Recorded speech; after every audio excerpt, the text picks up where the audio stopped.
নতুন দলের আয়ের উৎস কি? আপনাদের বিভিন্ন বড় বড় ব্যবসায়ী ডোনেট করছে। বড় বড় ব্যবসায়ীরা ডোনেট করছে, বিষয়টি ঠিক এরকম না। ইসলামিক দলগুলোর সাথেই যে আমাদের সক্রিয়তা, বিষয়টা আসলে সেরকম নয়। আমরা মনে করি প্রয়োজনীয় যে সংস্কারগুলো আছে সেই সংস্কারগুলো করে রাষ্ট্রের যে আইন শৃঙ্খলার যে বর্তমান যে অবস্থা, সেই অবস্থাগুলোকে স্থিতিশীল করেই একটি সুন্দর নির্বাচন বাংলাদেশে দেখতে চায়। প্রিয় দর্শক, সকলকে স্বাগত দ্য ফাইন্যান্সিয়াল এক্সপ্রেস ডিজিটালে। জুলাই গণ অভ্যুত্থানের নেতৃত্বে থাকা সম্মুখ সারির ছাত্রদের নেতৃত্বে নতুন রাজনৈতিক দলের আত্মপ্রকাশ ঘটেছে। নতুন রাজনৈতিক দলের আত্মপ্রকাশ ঘটার পর থেকেই শুরু হয়েছে নানা আলোচনা সমালোচনা এবং উঠে এসেছে নানান প্রশ্ন। সে সকল আলোচনা সমালোচনা এবং প্রশ্নের উত্তর দিতে আজকে এনসিপি অর্থাৎ জাতীয় নাগরিক পার্টির সিনিয়র যুগ্ম আহ্বায়ক আরিফুল ইসলাম আদিব আমাদের মাঝে উপস্থিত হয়েছেন। আপনাকে স্বাগত দ্য এফি ডিজিটালে। কেমন আছেন? কেমন সময় কাটছে? ধন্যবাদ আপনাকে। আমরা ভালো আছি এবং আমাদের সাংগঠনিক ব্যস্ততা চলছে। আমাদের 28শে ফেব্রুয়ারি আত্মপ্রকাশের পর থেকে মাত্র 15 দিন হলো। আমাদের এখন সাংগঠনিক বিস্তার নিয়ে নানা ধরনের কাজ চলছে। ব্যস্ততা এবং সাংগঠনিক কাজের চাপ সবকিছু উপভোগ করছি। চায়ের দোকান থেকে সামাজিক যোগাযোগ মাধ্যম সর্বক্ষেত্রে আলোচনা সমালোচনা একটাই হচ্ছে, নতুন দলের আয়ের উৎস কি, অর্থের উৎস কি। এবং সম্প্রতি আমরা দেখতে পেলাম 5 তারকা একটি হোটেলে আপনারা আপনাদের ইফতার মাহফিল করলেন। তো আপনাদের আয়ের অর্থের উৎসটা কি? দেখেন, বাংলাদেশের আমরা এমন একটি সময়ে নতুন রাজনীতি শুরু করতে হচ্ছে আমাদেরকে, যে বাংলাদেশের গত 50 বছরের এমন কোনো রেখে যাওয়া সিস্টেম নেই যেটি আসলে আমাদের নতুন রাজনীতির জন্য পথটা সচল কিংবা সহজ হয়। অর্থাৎ এখানে যে গত 53 বছর ধরে রাজনীতি হয়েছে, যে দলগুলোই রাজনীতি করেছে বা যারাই ক্ষমতায় আসছে, আওয়ামী লীগ, বিএনপি কিংবা পার্শিয়ালি জামাত, জাতীয় পার্টি, মানে যারাই ক্ষমতার কাঠামোতে ছিল, এখানে কিন্তু মানে রাজনীতি করার অর্থনৈতিক যে উৎস বা আর্থিক যে উৎস, সেটার কিন্তু কোনো সুস্পষ্ট কিন্তু কোনো উদাহরণ আমাদের সামনে নেই। আপনি কিন্তু এই কোশ্চেনটি বিএনপি বলেন, জামাত বলেন কিংবা আওয়ামী লীগ কিংবা তাদেরকে করছেন না। সাধারণত ধরে নেওয়া হয় যে একটি দল ক্ষমতায় আছে, তার এমপি আছে, মন্ত্রী আছে, তাদের ব্যবসা আছে, ব্যবসা থেকে তাদের রাজনৈতিক টাকার উৎস হচ্ছে। কিন্তু আমরা মনে করি যে এখানে আমরা যেহেতু একটি নতুন বাস্তবতায়, অভ্যুত্থান পরবর্তী নতুন বাংলাদেশের রাজনীতি শুরু করছি, সেক্ষেত্রে আমরাও এটার একটা নতুন অর্থনৈতিক সিস্টেমটা কি হবে, একটা দলের অর্থনৈতিক পলিসিটা কি হবে, কোন পলিসিতে সে কোন কোন উৎস থেকে টাকা নেবে এবং এই টাকা নেওয়ার মাধ্যমে সে কি কারো কাছে বাধ্য হয়ে যাবে কিনা, কিংবা এখানে কোনো অন্য কারো এজেন্ডা বাস্তবায়ন করবে কিনা, এই বিষয়গুলোতে কিন্তু আমরা সর্বোচ্চ সতর্ক এবং এটা নিয়ে আমাদের অনবরত আলোচনা এবং একটা পলিসি মেকিং কাজ চলতেছে। অর্থাৎ একটা রাজনৈতিক দলের এখন পর্যন্ত আমাদের যেহেতু 28শে ফেব্রুয়ারি আত্মপ্রকাশ হয়েছে, তার পূর্বে আমাদের জাতীয় নাগরিক কমিটি ছিল এবং বৈষম্যবিরোধী ছাত্র আন্দোলন ছিল। আমাদের জাতীয় নাগরিক পার্টি কিন্তু প্রায় 217 সদস্যের কমিটি, এবং এই কমিটির যারা আছেন এর ভিতরে অনেকেই আছেন যারা আর্থিকভাবে খুবই স্বাবলম্বী এবং তারা সংগঠনকে কিন্তু সাংগঠনিকভাবে কাঠামোতে তারা কিন্তু দান করতে সক্ষম। একই সাথে আমাদের এখানে ধরেন একটা রাজনৈতিক দল কিন্তু শুধুমাত্র তার কর্মীর টাকায় কিন্তু চলে না। এখানে রাজনৈতিক দলগুলোর সমর্থক গোষ্ঠী থাকে, শুভাকাঙ্ক্ষী থাকে, যারা মনে করেন যে এখানে তরুণরা যেহেতু একটি নতুন রাজনৈতিক উদ্যোগ গ্রহণ করেছেন, সেই জায়গায় তারা দেশের জন্য ভালো কিছু করতে থাকেন। সেই জায়গা থেকে যখন তাদের কাছে মনে হয় যে না, আমাদের কোনো একটি কর্মসূচি বাস্তবায়নের জন্য তারা সহযোগিতা করতে চান, সেক্ষেত্রে তারা করে থাকেন। তবে এটা অবশ্যই আপনাদের কাছে আমরা নিশ্চিত করব, যেহেতু এখানে বিষয় যেটি হচ্ছে যে বেশ কয়েকটি গ্রুপ আছে যারা সাধারণত অর্থ পাচার সহ নানা ধরনের কাজে জড়িত থাকে, সেগুলোর সাথে আমাদের কোনো ধরনের সংশ্লিষ্টতা নাই, কিংবা ধরেন তাদের ক্ষেত্রে কোনো ধরনের সরাসরি এককালীন অনুদান নেওয়া, এটা ধরনের কোনো ধরনের অভিযোগ কিংবা বাস্তবতা নেই। বিভিন্ন মহল থেকে মন্তব্য এসেছে আপনাদের বিভিন্ন বড় বড় ব্যবসায়ী ডোনেট করছে। না, বড় বড় ব্যবসায়ীরা ডোনেট করছে, বিষয়টি ঠিক এরকম না। বাংলাদেশের যারা ব্যবসা করেন, বড় বড় ব্যবসা করেন, তারা সাধারণত যেই দলগুলো ক্ষমতায় আসেন তাদেরকেই ডোনেট করে থাকেন, ভবিষ্যতে যারা দলে আসবেন তাদেরকেই তারা প্রায়োরিটি দিয়ে থাকেন। এবং একই সাথে ব্যবসায়ীদের এক কিছু পলিসি থাকে, সাধারণত ধরেন তারা সম্ভাবনাময়ী ধরেন 2-3টি দল যারা থাকে প্রত্যেকের সাথে তারা একটা ভালো রিলেশন রাখার চেষ্টা করেন। এটা তাদের পলিসিগত হইতে পারে, কিন্তু আমাদের এখানে আপনারা যেটা বলছেন যে বড় ব্যবসায়ীরা ডোনেট করছে, এরকম আসলে আমাদের কোনো বাস্তবতা নেই। যদি কেউ বলে থাকে কিংবা কোনো গ্রুপ দেওয়া হলে তারা তাদের যথাযথ প্রমাণ নিয়ে দাবিটা করলে এটা ভালো হয়। এটা আমরা মনে করি যে পুরনো যে রাজনৈতিক দলগুলো বিদ্যমান আছে, যেহেতু একটা নতুন রাজনৈতিক দল একটা বিপুল সম্ভাবনা নয় আগাচ্ছে, ফলে রাজনৈতিক প্রতিপক্ষের জায়গা থেকে অযথা গায়েল করার উদ্দেশ্যে তারা এই ধরনের রেটরিকগুলো বলে থাকেন, এবং যেটার আসলে কোনো বাস্তবতা নেই। এই জায়গাটাতে যদি আমি আমাদের দেশের অন্যান্য রাজনৈতিক দল থেকে এনসিপি অর্থাৎ জাতীয় নাগরিক পার্টিকে আলাদা করতে বলি, সেক্ষেত্রে আপনি কিভাবে আলাদা করবেন? আমরা বলেছি যে আমাদের মাত্র রাজনৈতিক পথ চলা দল হিসেবে পথ চলা কিন্তু মাত্র 15 দিন হয়েছে এখন পর্যন্ত। সেক্ষেত্রে আমরা একটা নতুন রাজনৈতিক দলগুলোর জন্য একটা অর্থনৈতিক পলিসির জন্য আমরা এখনো কাজ করতেছি, এখন পর্যন্ত কনক্রিট। কারণ সমস্যাটা হচ্ছে 53 বছরের বাংলাদেশের রাজনীতি আমাদের সামনে কোনো উদাহরণ দেখিয়ে যেতে পারেনি যে একটা রাজনৈতিক দলের সঠিক উদাহরণ এইভাবে অর্থনীতিটা সংগ্রহ হতে পারে, সেটা কিন্তু সঠিক কোনো উদাহরণ আমাদের সামনে দেখা যায়নি। কিছু জায়গার ক্ষেত্রে আমরা যেটা দেখি সাধারণত ক্রাউড ফান্ডিং হয়ে থাকে, যে কোনো সদস্যরা তারা একটা নির্দিষ্ট সংখ্যক অনুদান এবং সমর্থক প্রত্যেকেই জনগোষ্ঠী তারা ধরেন এখানে দান করে থাকে। এইটার একটা সিস্টেম আমাদের সামনে আছে। দ্বিতীয়ত বিষয় হচ্ছে যে এখানকার যেহেতু উদাহরণ নেই, ফলে আমাদেরকে এই নতুন কোন পদ্ধতিতে একটা দলের সঠিক অর্থনৈতিক কাঠামোটা তৈরি হবে সেটা কিন্তু আমাদেরকে ভাবতে হচ্ছে। এবং এখনো আমরা এখানকার বিদ্যমান যারা বিশেষজ্ঞ আছেন বিভিন্ন বিষয়ে তাদের সাথে কথা বলছি। অন্য দেশগুলোর যেগুলো রিনাউন্ড রাজনৈতিক দলগুলো আছে বিভিন্ন উন্নত রাষ্ট্রগুলোতে, সেই দলগুলো অর্থনৈতিক পলিসি কী হচ্ছে সেটা নিয়ে আমাদের একটি টিম কাজ করতেছে। আমাদের অতি দ্রুতই একটি সুন্দর অর্থনৈতিক পলিসি আমাদের দ্রুত তৈরি হবে, যেটির মাধ্যমে সুস্পষ্টভাবে সবার সামনে স্পষ্ট করা হবে। উপদেষ্টা পরিষদ থেকে নাহিদ ইসলামের পদত্যাগ এর পর তার ব্যাংক হিসাব জনসম্মুখে নিয়ে এসেছেন। ভবিষ্যতেও কি এনসিপি এমন নেতৃত্ব দেখতে পাবো আমরা অবশ্যই আশা করি। এনসিপি যেহেতু নতুন রাজনৈতিক বাস্তবতা নতুনভাবে জাতিকে আশা দেখাচ্ছে, পথ দেখানোর যারা আকাঙ্ক্ষা নিয়ে রাজনীতি শুরু করছে, সেই জায়গা থেকে আমরা মনে করব যে অন্যান্য রাজনৈতিক দলগুলো নেতৃত্বের জায়গাতে যেভাবে স্বচ্ছতার ক্ষেত্রে আমরা দেখেছি কিছুটা ঘাটতি থাকে, সেক্ষেত্রে যেহেতু আমাদের এখানকার আহ্বায়ক সাবেক উপদেষ্টা দায়িত্ব পালন করছে যেন নাহিদ ইসলাম, তিনি তার ক্ষেত্রে যেভাবে প্রকাশ করছেন, আশা করি সামনে এটা বিদ্যমান থাকবে এবং সেটি ধারাবাহিকতা থাকবে। জুলাই গণ অভ্যুত্থানের শুরুটা হয় বৈষম্য বিরোধী ছাত্র আন্দোলনের ব্যানারে। নাহিদ ইসলাম, আসিফ মাহমুদ, সজীব ভুঁইয়া, সার্জিস, হাসনাত আপনাদের ডাকে সবাই আন্দোলনে অংশ নেয় এবং তৎকালীন সরকারের পতন ঘটে। অভ্যুত্থানের প্রায় এখনো 1 বছর হয়নি। এখন সাধারণ মানুষ আপনাদের বিভিন্ন কার্যকলাপ নিয়ে সমালোচনা করছে, প্রশ্ন তুলছে এবং আপনাদের সাথে একমত পোষণ করতে পারছে না। এই বিষয়টিকে আপনারা কিভাবে দেখছেন?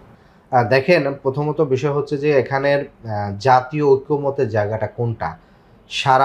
এখানে সকল রাজনৈতিক দলগুলো এবং যারা আন্দোলনে অংশগ্রহণকারী আছেন তারা অধিকাংশ কিন্তু একটা বিষয় একমত, সেটি হচ্ছে যে এই গণহত্যায় যেহেতু আওয়ামী লীগ সরাসরি দায়ী ছিল, ফলে আওয়ামী লীগের বিচার বলেন কিংবা আপনি সেটি বাস্তবতাও দেখবেন যে যখনই আওয়ামী লীগের পক্ষ থেকে নানা ধরনের হুমকি ধমকি দেওয়া হয় এবং তাদের আমাদের এখান থেকে পলাতক এবং গ্রেপ্তার পরোয়ানা জারি করা যে আসামি শেখ হাসিনা, তিনি যখন বলেন যে নানা ধরনের বক্তব্য দিবেন, তখন কিন্তু এখানকার সকল শক্তি কিন্তু রাজনৈতিকভাবে এক হয়ে যায়। আবার যখন দেশ পরিচালনার ক্ষেত্রে যখন বিষয়টি আসে কিংবা প্রত্যেকটি রাজনৈতিক দলের নির্দিষ্ট লক্ষ্য উদ্দেশ্য আছে দেশ পরিচালনা নিয়ে, ফলে ওই জায়গাটিতে যখন আসে তখন কিছু দ্বিমত তৈরি হয়। আরেকটি বড় বাস্তবতা হয়েছে যে দেখেন, বাংলাদেশের 53 বছরের এই বাস্তবতায় যেহেতু আমরা একটা নতুনভাবে একটা রাজনৈতিক দল শক্তি হিসাবে আবির্ভাব হচ্ছি, ফলে বিদ্যমান যে শক্তি আছে, ফলে তারা তাদের রাজনৈতিক প্রতিপক্ষকে তাদের পুরনো যে গতানুগতিক চর্চা, আমরা যেটা পূর্বে দেখেছিলাম যে আওয়ামী লীগ একটা কথা বলে বিএনপি সেটার অপোজ করতো, মানে এটা কি সঠিক ব্যাঠিক এটার কিন্তু ওই হিসেবটা আসতো না। আগে আসতো যে এই রাজনৈতিক দল এই অবস্থান নিচ্ছে, অথবা আমার রাজনৈতিক অবস্থানটা বিপরীত দিকে হতে হবে। আবার ঠিক বিএনপি কোনো একটা রাজনৈতিক সিদ্ধান্ত গ্রহণ করলে আওয়ামী লীগ সেটার বিরোধিতা করতো। ফলে এই যে পূর্বের যে চর্চা, সেই চর্চা থেকে কিন্তু এখনো অনেকে বেরোয় আসতে পারছে না। ফলে যেটি হচ্ছে যে যখনই শিক্ষার্থীদের কিংবা হচ্ছে তরুণদের রাজনৈতিক দল কিন্তু একটি নতুন সম্ভাবনা তৈরি করছে। সেই জায়গা থেকে আমার কাছে মনে হচ্ছে যে একটা রাজনৈতিক প্রতিপক্ষের জায়গা থেকে তারা অনেক সময় অযৌক্তিক কিছু বিতর্ক তারা উস্কে দিচ্ছে এবং ঠেলে দিচ্ছে, এবং এটা এক ধরনের হচ্ছে যে মানে বুঝাইতে চাচ্ছে যে দেখো ওরা যে নতুন কিছু তৈরি করতেছে ওরা আমাদের থেকে আলাদা না, আমরাও যেরকম ওরাও সেরকম। ফলে এইটা হচ্ছে তাদের একটা রাজনৈতিক কৌশল, কিন্তু আপনি যদি বাস্তবতা দেখেন আসলে এইটা কিন্তু আসলে এটার কোনো হচ্ছে ধরেন ওইভাবে বাস্তবতা নেই আসলে। আন্দোলনের সময় আমরা বিভিন্ন স্তরের মানুষ, সাংবাদিক, পেশাজীবী, বুদ্ধিজীবী সকলকে সক্রিয় অংশগ্রহণ করতে দেখেছি। তো আপনাদের দলে এখন তাদের অবস্থানটা কোথায়?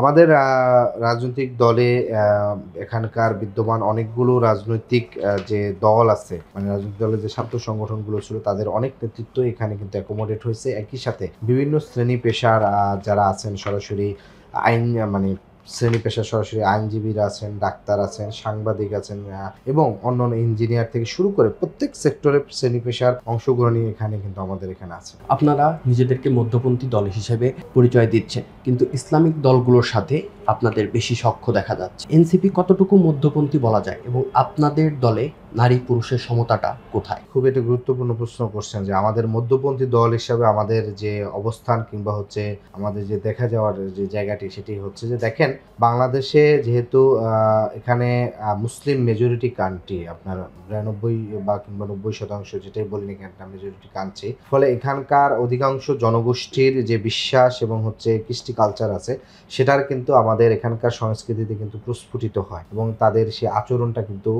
বহিঃপ্রকাশ ঘটে। একই সাথে কিন্তু যেহেতু জনসংখ্যা বেশি, ফলে হচ্ছে এই সংক্রান্ত কিন্তু রাজনৈতিক দলেরও সংখ্যাটা বেশি। আপনি যদি ধরেন আমি এখন বলি যে আমি এখানকার বামপন্থী দলগুলোর সাথে আমাদের যোগাযোগ করা, কথাবার্তা বলা, সেই ক্ষেত্রে সেই যোগাযোগটা কিন্তু আমাদের হচ্ছে। এখানকার যেন বাম গণতান্ত্রিক যে জোট আছে সেই জোটের সাথে আমাদের দল গঠনের পূর্ব প্রায় দুইবার বৈঠক হয়েছে, এবং এখানকার আমরা যে গত অক্টোবরে আমরা যে আমাদের 4টি দফা দাবি নিয়ে যে 30টি রাজনৈতিক দলের সাথে যে ধরেন হচ্ছে আমরা মত বিনিময় করছি, সেখানে কিন্তু প্রায় 15টির মতন দলে ছিল কিন্তু লেফট দল বলেন কিংবা হচ্ছে একটা লেফট অ্যালাইন্ড দলগুলোর সাথে ছিল। বাম গণতান্ত্রিক জোটের 6 দল ছিল, গণতন্ত্র মঞ্চের দলগুলো ছিল, এবং অন্য জায়গা থেকে। তখন কিন্তু আমাদের আপনার যেভাবে হচ্ছে যে ইসলামিক দলগুলোর সাথেই যে আমাদের সখ্যতা, বিষয়টা আসলে সেরকম নয়। কারণ বাস্তবতা হচ্ছে এখন যেহেতু রমজান মাস, স্বাভাবিকভাবে রমজান মাসে হচ্ছে এখানকার কর্মসূচিগুলো ইফতার মাহফিল কেন্দ্রিক হয়ে থাকে। ফলে যেটি হচ্ছে যে এখন ধরেন স্বাভাবিকভাবে ইসলামিক দলগুলো ইফতার মাহফিলের বেশি আয়োজন করে থাকেন, তো এখানে একটা ধারাবাহিক উপস্থিতির বিষয় আছে। ফলে যেহেতু দলের আত্মপ্রকাশের পরে এই যে একটা উপস্থিতি হয় ইফতার মাহফিলে, এখন যদি এখানকার বামপন্থী দলগুলো এখানকার তারাও ইফতার মাহফিলের আয়োজন করে নিয়মিত, তাহলে সেখানেও আমাদের অংশগ্রহণ থাকবে। ফলে এইটা ডিপেন্ড করে আসলে কর্মসূচিতে অংশগ্রহণ করা কিংবা হচ্ছে তাদের সাথে সখ্যতার জায়গা থেকে। তো ফলে যেটি বলছে যে ইসলামপন্থী দলগুলোর সাথে সখ্যতা বেশি, আমি মনে করি যে এটির একটি হচ্ছে যে মানে সখ্যতাটা বেশি বলতে এটা রাজনৈতিক বাস্তবতার কারণ হচ্ছে তাদের সাথে একটা আপনার সম্পর্ক গড়ে উঠছে, এবং একই সাথে এখানকার বামপন্থীদের সাথেও আমাদের একটা গভীর সম্পর্ক আছে। নারী পুরুষের ক্ষেত্রে আমরা মনে করি এখানকার রাষ্ট্র হিসাবে রাষ্ট্রের পক্ষ থেকে একজন নাগরিককে দেখার যে দৃষ্টিভঙ্গিটা, সেটি নারী পুরুষ নির্বিশেষে সবার কিন্তু সমান হবে। তা রাষ্ট্র তার জায়গার থেকে, নাগরিকের মর্যাদার জায়গা থেকে একজন নারী পুরুষ হিসাবে তার আলাদা কোনো এখানে পার্থক্য করবেন। ঠিক একইভাবে আমাদের দলও হচ্ছে এখানকার নেতৃত্বের জায়গা থেকে শুরু করে প্রত্যেকটি জায়গায় নারী হিসাবে তাকে আলাদা হচ্ছে কম দেখা কিংবা হচ্ছে অন্যভাবে দেখা, এইটা কখনোই হয় না। এখানে নারী পুরুষের সমান অধিকার কিনা, এখানে মূলত এই প্রশ্নের মাধ্যমে সাধারণত একটি রাজনৈতিক উদ্দেশ্য প্রণীত থাকে। সেটি হচ্ছে যেহেতু এখানকার আমাদের একটি বাস্তবতা আছে যে ধরেন আমাদের এখানে মুসলিম সম্পত্তির যে একটা আইনের বিষয় আছে, সাধারণত এই প্রশ্নটি খুশি সাধারণত একটা টেন্ডেন্সি থাকে। আমরা দেখেছিলাম যে ধরেন আমাদের এখানকার মুসলিম পারিবারিক আইনের সম্পত্তি বন্টনের কিন্তু একটা আইন আছে।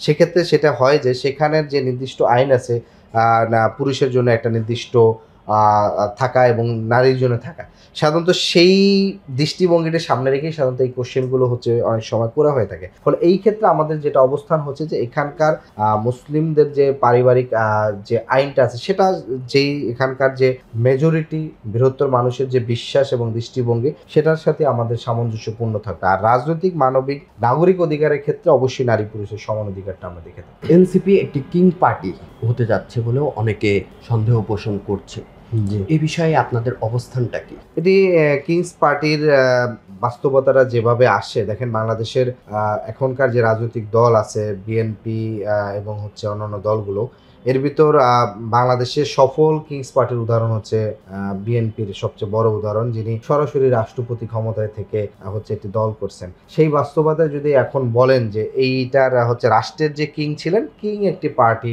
গঠন করছেন সেই জায়গার থেকে, এখানে যদি বলেন তাহলে ডক্টর ইউনূস তিনি দলের চেয়ারম্যান কিংবা উপদেষ্টা হওয়ার কথা ছিলেন, কিংবা অন্যান্য যারা উপদেষ্টারা আছেন তারা দলের প্রধান হইলে তাহলে আপনি সরাসরি এটিকে বলতে পারতেন যে হচ্ছে একটি সরকার যে প্রধান আছেন তিনি একটি রাজনৈতিক দল করছেন।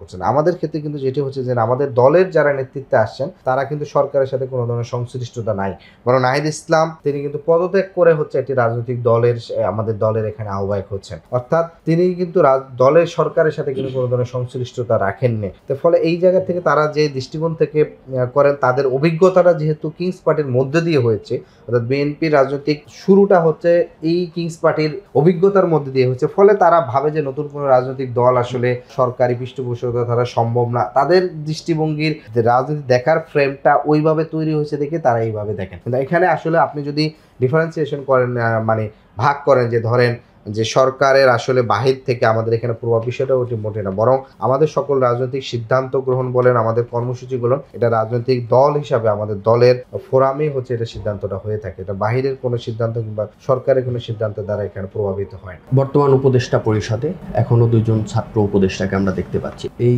2জন সহ আরো উপদেষ্টাকে কি আমরা এনসিপিতে ভবিষ্যতে দেখতে পাবো?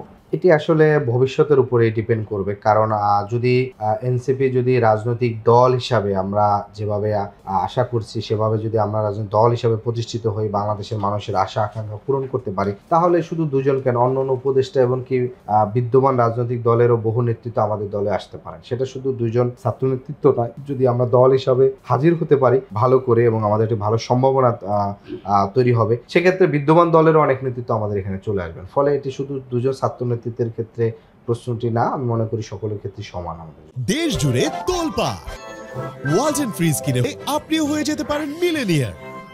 নিষিদ্ধ সংগঠন ছাত্রলীগের কেউ পদ পেয়েছে বলে অভিযোগ উঠেছে, এই বিষয়টিতে আপনাদের অবস্থানটা? আমরা এটা বারবারই অবস্থানটা পরিষ্কার করেছি। দেখেন 5ই আগস্টের পূর্বে, অর্থাৎ 5ই আগস্টের পূর্বে জুলাইয়ের মধ্যেই কিন্তু যখনই আওয়ামী লীগ এটি গণহত্যার দিকে এগিয়ে গেছিল, বিশেষ করে 16ই জুলাই যখন হচ্ছে রংপুরে আবু সাইদ, চট্টগ্রামে ওয়াসিম, শান্ত থেকে শুরু করে ঢাকায় হচ্ছে যারা শহীদ হয়েছেন, মানে শহীদ হওয়াটা মানে তাদের গণহত্যাটা শুরু হয়েছে, তখন থেকেই কিন্তু আওয়ামী লীগের বলেন ছাত্রলীগের বেশ কিছু নেতৃত্ব কিন্তু তারা সরাসরি সোশ্যাল মিডিয়ায় তাদের অবস্থান পরিষ্কার করে খেলা আন্দোলনে সরাসরি অংশগ্রহণ করেছেন। ফলে তাদের ক্ষেত্রে আমাদের দৃষ্টিভঙ্গিটা হচ্ছে এরকম যারা আছেন, অর্থাৎ আগস্টের পূর্বে যারা সরাসরি দলীয় ফোরামে পদত্যাগ করে আওয়ামী লীগের রাজনীতিকে প্রত্যাখ্যান করে হচ্ছে আন্দোলনে সরাসরি অংশগ্রহণ করছেন, তাদের এনসিপিতে অংশগ্রহণ করার ক্ষেত্রে কোনো ধরনের বাধ্যবাধকতা নেই। আপনাদের দলে সবাই তরুণ, দেশ পরিচালনার ক্ষেত্রে অভিজ্ঞ নেতা তেমন কেউ নেই, ভবিষ্যতে কি অভিজ্ঞ বয়োজ্যেষ্ঠ নেতাদের আমরা আপনাদের দলে দেখতে পাবো? এইটা একটি খুবই ধরেন এই অ্যান্সারটা একটু সরাসরি দেওয়াটা আর ক্ষেত্রে কিছু বিষয় আছে, অনেকগুলো দৃষ্টিভঙ্গি আছে। আন্দোলন সংগ্রাম এবং নেতৃত্বের জায়গা থেকে আমরা সেটি দেখেছি যে বাংলাদেশের ইতিহাসে সবচেয়ে বড় যে অভ্যুত্থান হয়েছে সেখানে কিন্তু তরুণরাই সামনে থেকে নেতৃত্ব দিয়েছে। গত 15 বছর ধরে প্রত্যেকটা সেক্টরে, শিক্ষা ক্ষেত্র বলেন, সিভিল সোসাইটির ক্ষেত্র বলেন, আইন অঙ্গনে বলেন, সাংবাদিকতার ক্ষেত্র বলেন, অর্থাৎ যাদেরকে আমরা বিশেষজ্ঞ হিসাবে মনে করে থাকি, দেশ ও জাতির জন্য, তাদের অধিকাংশই হচ্ছে শুধুমাত্র আওয়ামী লীগ ফ্যাসিস্টদের সুবিধাভোগী ছিল এবং তাদের বাহিরে যারা চিন্তা করতেন তাদেরকে কিন্তু আপনাদের এই বেড়ে ওঠার সুযোগটা দেয় না। অর্থাৎ আওয়ামী চিন্তার বাহিরে কোনো বুদ্ধিজীবী, লেখক, শিক্ষক, সাংবাদিক তাদেরকে আমরা অনেকে ভালো করে চিনি না। ফলে যারা অধিকাংশ এখানে অভিজ্ঞ হিসাবে মানে সোকল্ড হিসাবে পরিচিত, তারা অধিকাংশ হচ্ছে ফ্যাসিবাদের দেখা যাচ্ছে যে দালাল কিংবা দালালি করে থাকে। এর বাহিরেও যাদের মেরুদণ্ড সোজা রেখে সরকারের এই ফ্যাসিবাদের সময় দেশ ও জাতির গুরুত্বপূর্ণ ভূমিকা রাখছেন, তাদের সাথে কিন্তু আমাদের নিয়মিত যোগাযোগ হয় এবং এদের অনেক অংশই কিন্তু আমাদের দলে আছে এবং সামনে আমাদের অতি দ্রুতই একটি উপদেষ্টা প্যানেল হবে, যারা হচ্ছে আমাদের সিনিয়র সিটিজেনদের যারা বিভিন্ন ক্ষেত্রে খুব গুরুত্বপূর্ণ ভূমিকা রাখছেন সেই পেশাগতভাবে অভিজ্ঞদের নিয়ে একটা আমাদের উপদেষ্টা প্যানেল হবে, যারা সরাসরি তারা আমাদের এখানে পরামর্শ দেওয়া এবং রাজনৈতিক কর্মপদ্ধতি, কর্মসূচিগুলো কিভাবে আমাদের বাস্তবায়নে সেগুলো ক্ষেত্রে তারা গুরুত্বপূর্ণ ভূমিকা রাখবে। উপদেষ্টা প্যানেলটাকে আমরা কতদিনের ভেতর দেখতে পারি এবং এটার কাজ কতদূর এগিয়েছে? এটা আমাদের ইতিমধ্যে কাজ শুরু হচ্ছে। ইতিমধ্যে সিনিয়র বেশ কিছু যারা পেশাজীবী অঙ্গনে খুবই রিনোন তারা অনেকেই যোগাযোগ করছেন। এটা আমরা আশা করি অতি দ্রুতই আমাদের সাংগঠনিক ফোরামের সিদ্ধান্ত চূড়ান্ত হলে এটি আর কি চূড়ান্ত হবে। এই মুহূর্তে আপনারা কোন বিষয়ের উপর জোর দিচ্ছেন? আমাদের প্রথমত হচ্ছে যে দেখেন, অন্যান্য দলগুলোর ক্ষেত্রে যেটা হয় যে নতুন নেতৃত্ব আসলে একটি বিদ্যমান দল থাকে, জাস্ট নেতৃত্ব দান পরিবর্তন হয়। আমাদের এখানে হচ্ছে দলের আত্মপ্রকাশের পরপরই আমাদের এখন প্রথম যেটি আমাদের লক্ষ্য সেটি হচ্ছে যে সারা দেশের জেলা, উপজেলা এবং মহানগর পর্যায়ে আমাদের সাংগঠনিক ভিত্তি শক্তিশালী করা এবং ইউনিয়ন পর্যায়ে, ওয়ার্ড পর্যায়ে আমাদের কমিটিগুলো গঠন করা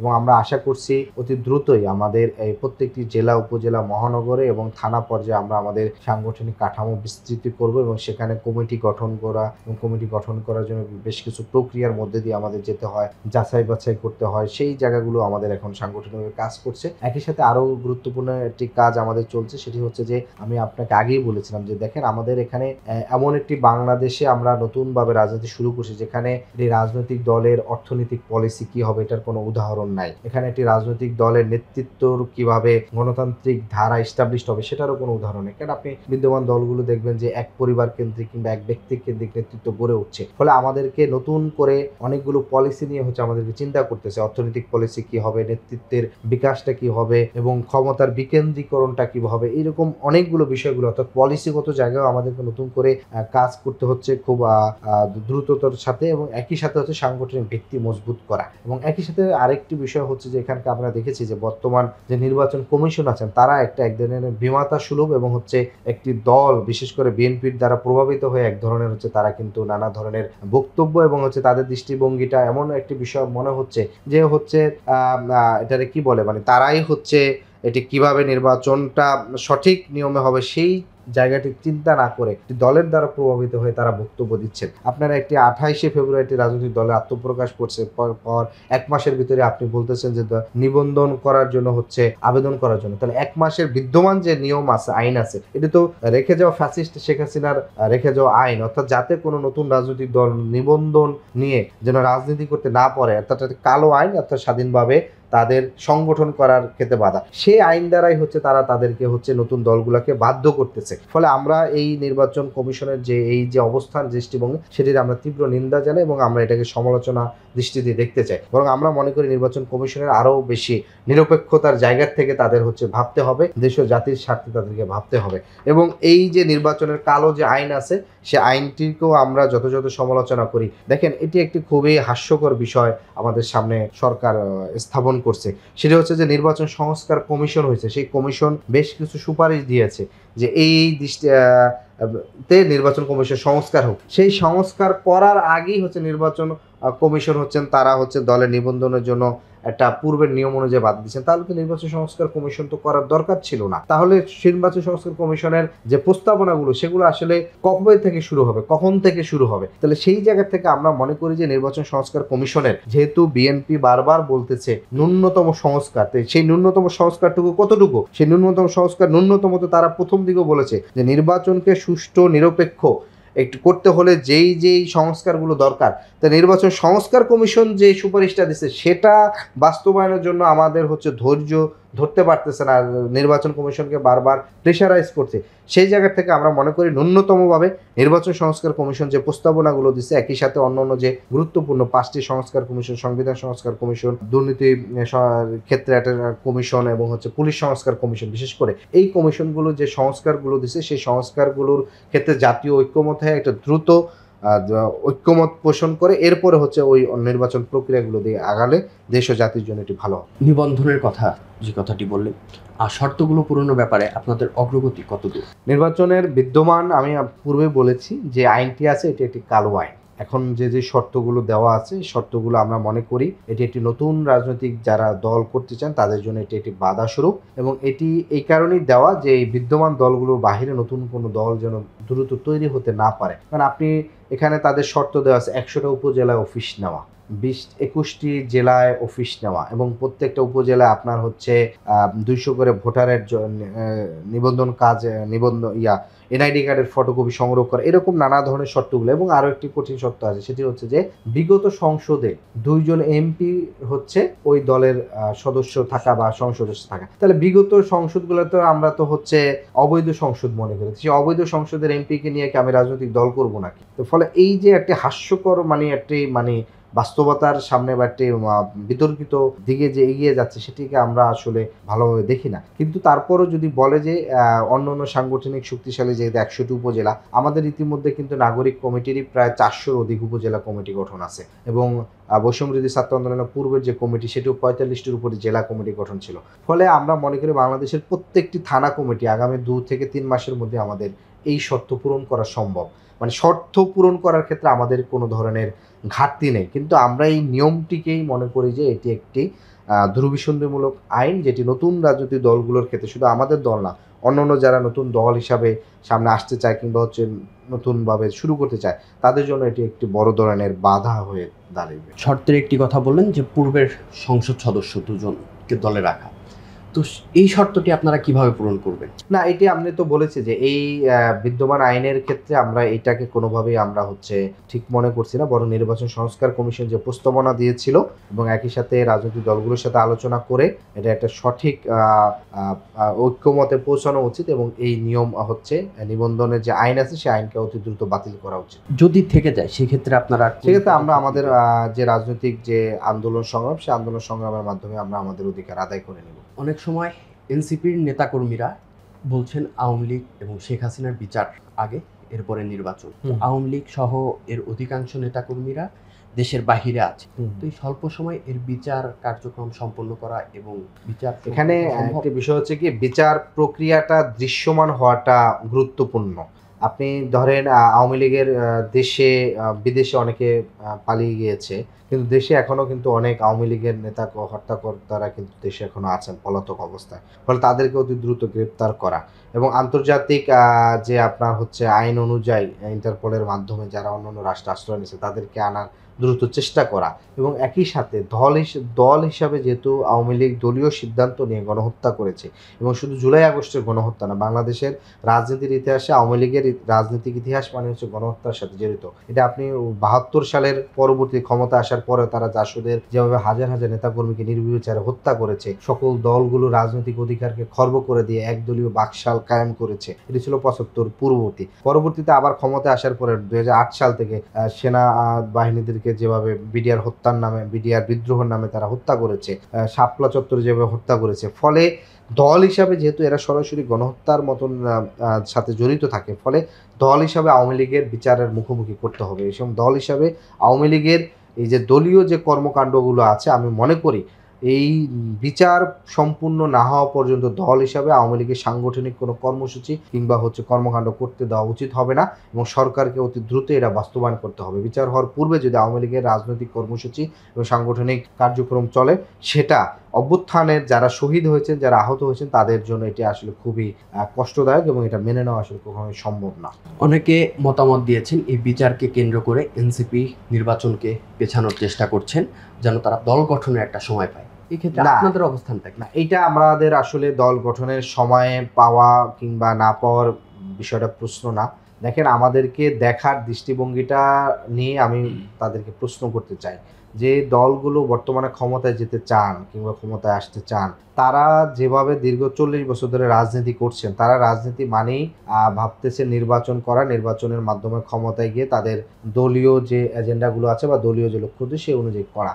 আমাদের এখানে এনসিপির যারা রাজনৈতিক নেতৃত্বে আছেন, আমাদের কাছে রাজনৈতিক দৃষ্টিভঙ্গিটা আলাদা। দেখেন, আমাদের যে 10 বছরে বেড়ে ওঠা আমাদের যে লড়াই সংগ্রাম, সেই সংগ্রামটাই হচ্ছে বিদ্যমান যে কাঠামো আছে সেই কাঠামোর আমূল পরিবর্তন করে একটা নতুন রাজনৈতিক বাস্তবতা হাজির করা, যেটার মাধ্যমে দেশ ও জাতির হচ্ছে নাগরিক অধিকার, মৌলিক মানবাধিকার, সামাজিক সুবিচার সুপ্রতিষ্ঠিত হবে। ফলে তারা যেটি মনে করছেন যে শুধুমাত্র নির্বাচন পিছানো বা নির্বাচন পিছিয়ে আমরা হচ্ছে ক্ষমতায় যেতে চাই, বিষয়টা মোটেও সেরকম নয়। বরং আমরা মনে করছি যেহেতু এখানে একটি বড় ধরনের গণহত্যা হয়েছে এবং হচ্ছে এখানকার বড় ধরনের অপরাধ সংগঠিত হয়েছে, ফলে এই বিচারটা যদি না হয়, 2000-এর অধিক যারা শহীদ আছে, আপনারা শহীদ পরিবারগুলোর কথা বলেন, তাদের পরিবারের সাথে কথা বলেন, যার ছেলে হারিয়েছে, স্বামী হারিয়েছে, সন্তান হারিয়েছে, তারা কিন্তু আসলে ধরেন নির্বাচন কিংবা হচ্ছে এই যে ধরেন ক্ষমতা, দল, রাজনীতি এগুলো নিয়ে তারা আসলে খুব বেশি কিন্তু চিনছে না। তারা চিন্তা হচ্ছে তারা যেহেতু একটি হত্যাকাণ্ডের মধ্যে দিয়ে তাদের পরিবারগুলো ভিকটিম, ফলে তারা কিন্তু এই বিচারটাই কিন্তু তাদের কাছে মুখ্য। ফলে এটি কিন্তু শুধু আমাদের কথা না, এটা হলো এখানকার যে হাজার হাজার শহীদ আছেন সেই শহীদদের পরিবারের আকাঙ্ক্ষা, এখানকার শত শত হাজার হাজার যারা আহত হচ্ছেন তাদের আকাঙ্ক্ষা যে আমাদেরকে যারা অন্যায়ভাবে হচ্ছে মেরেছে, আমাদের চোখ দৃষ্টি নষ্ট করে দিয়েছে কিংবা পা হারিয়েছে, হাত হারিয়েছে, তারা তো এই বিচারটা দেখতে চান, যে এই বিচারটা আমরা দেখতে চাই। ফলে আমরা মনে করি যে বাংলাদেশের নতুন বাস্তবতায় বিচার, সংস্কার এবং নির্বাচন এইটার হচ্ছে ধারাবাহিকভাবে এবং একসাথে সিমালটেনিয়াসলি ভাবে সবকিছু চলতে হবে। বিএনপি, জামাত সহ অন্যান্য রাজনৈতিক দল নির্বাচনের ব্যাপারে একটা রোডম্যাপ করে দিয়েছেন। তারা কবে নির্বাচন চায়, কি বিষয়, সে বিষয়ে বলেছেন।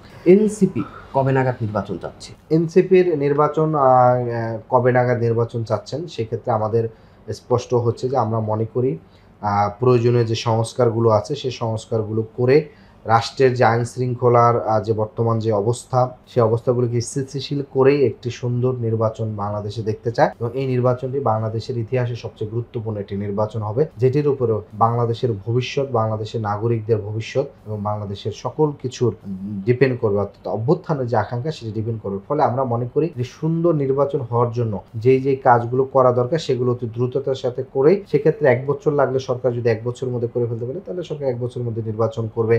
রাজনৈতিক দলগুলো যদি সেটি 1.5 বছরের মধ্যে করতে পারে সেটি 1.5 বছর করবে। এটি ডিপেন্ড করবে বিদ্যমান রাজনৈতিক দল, সকল স্টেক হোল্ডার এবং সরকারের সম্মিলিত ঐক্যমতের উপর ডিপেন্ড করবে সময়টা। ডক্টর মোহাম্মদ ইউনূস সবসময় একটি কথা বলেন যে ছাত্ররা আমাকে ক্ষমতায় বসিয়েছে, সে জায়গা থেকে এই অন্তর্বর্তী সরকার কতটুকু দায়িত্ব পালন করতে পেরেছে বলে মনে করছেন আপনি? সেক্ষেত্রে আমরা যেটি মনে করব যে সরকার আসলে সম্পূর্ণরূপে দায়িত্বটা পালন করতে পারেননি, কারণ এখানকার অভ্যুত্থানের যে আকাঙ্ক্ষা, অভ্যুত্থানের যে স্পিরিট যেটি ছিল, এখানকার আমাদের যে উপদেষ্টা প্যানেল যারা আছেন তাদের ভিতরে আসলে সম্মিলিতভাবে কোনো আমরা উদ্যোগ আমরা সেরকম দেখিনি। বরং মানে থাকে না যে একটা উপদেষ্টা প্যানেলে যারা আছেন 24 জন 25 জন সবাই একটা লক্ষ্য উদ্দেশ্য নিয়ে একসাথে হচ্ছে যে ওয়ার্ক করা, সেটার কিন্তু আমরা দেখিনি। একই সাথে আবার এখানে বেশ কিছু বাস্তবতাও আছে, কারণ আপনার 15 বছর ধরে গড়ে তোলা যে পুলিশ প্রশাসন কিংবা হচ্ছে সচিবালয় বলেন, সচিবদের যে স্তর, আমলাতন্ত্র যে স্তর বাই স্তর সাজানো, ফলে সেই কাঠামো আসলে সরকারকে কতটুকু কাজ করতে দিচ্ছে সেটিও একটি বাস্তবতা। ফলে আমরা সরকারের মধ্যে দেখে থাকি যে একটা প্রশাসন থেকে এক ধরনের হচ্ছে তাদের অসহযোগিতামূলক আচরণগুলো আমরা দেখে থাকি। বিশেষ করে আপনি দেখবেন যে শহীদ ও আহতদের যে তালিকা করা, সে তালিকা করার ক্ষেত্রে নানা ধরনের কিন্তু আমলাতান্ত্রিক জটিলতা তৈরি হয়েছে। একটি স্বাস্থ্য মন্ত্রণালয়ের অনুমোদন, স্বাস্থ্য মন্ত্রণালয় আবার উপজেলা স্বাস্থ্য কমপ্লেক্সের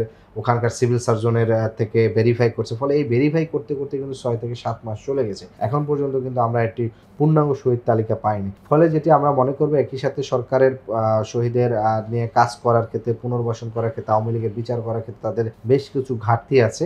আবার একই সাথে বাংলাদেশ যেই অবস্থায় ছিল, আগস্টে যেরকম একটি পরিস্থিতির মধ্যে ছিল, একটা সবাই একটি অনিশ্চয়তার মধ্যে ছিল, সেই জায়গা থেকে আমরা মনে করি যে সরকার একটি নিশ্চয়তার পূর্ণ জায়গার ক্ষেত্রে অন্তত নিয়ে আসতে পারছে। এটি একটি গুরুত্বপূর্ণ সফলতার জায়গা মনে করি। এনসিপি যদি ক্ষমতায় যায় সেক্ষেত্রে কিভাবে সাজাবে বাংলাদেশকে?